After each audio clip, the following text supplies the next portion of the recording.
Either this man in this video is pandering, or he really just doesn't understand what it means to really just be a provider for a woman. I'm a 35-year-old grown-ass man, and I've been providing for myself 100% for almost 2 decades.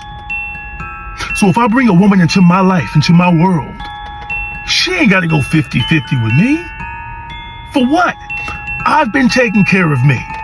My bills, my rent, my food, my clothes, my life, I've been paying for that because I'm a grown man and that's what grown men do. So why would I bring a woman into my life and ask her to pay for anything? I got it.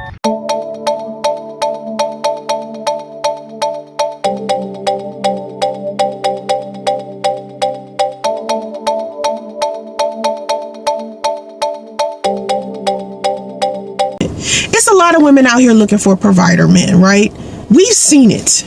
But there's also a lot of men out here who understand what the economy is like. And they understand that the way that you survive inside of the United States economically is if you are in a household where everyone is contributing financially. It's no longer the days where a man can actually carry a household by himself financially. You making less than $200,000 a year in America, you as a man are not going to be able to provide for a woman, children, and yourself without being stressed as fuck. And you know that if you ran a household. And a lot of these women who are asking for provider men have never ran a household before in their lives. They don't even know how stressful it is. But here's the interesting part about what I'm saying. Whenever I say men are not providers, they're maintainers. They're there to help you maintain a lifestyle that you have already began creating for yourself and vice versa. Men get upset. It's like they're allowing their ego to put them in a position to where they aren't accurately assessing their environment.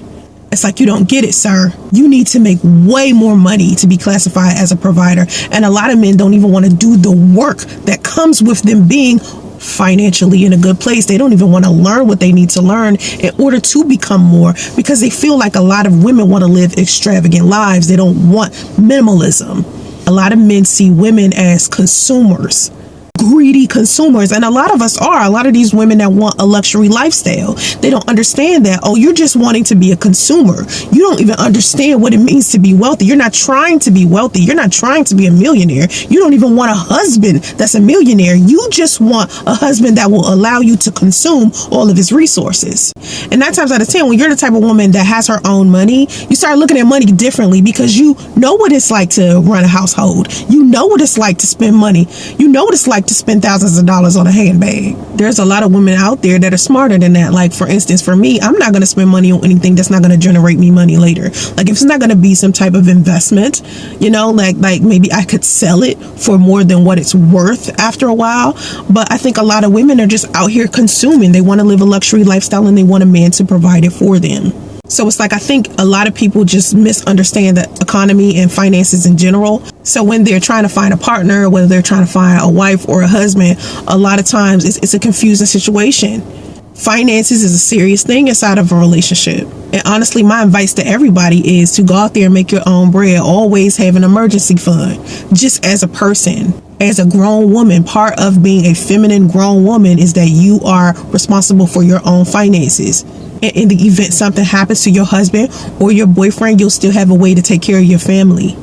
And yeah, you can go out there and still look for provider men or for a man to give you money, but at the same time, you still got to find a way to make your own. Because in the event he leaves you for someone else, dies, whatever the case is, you have a backup plan. You have an emergency plan.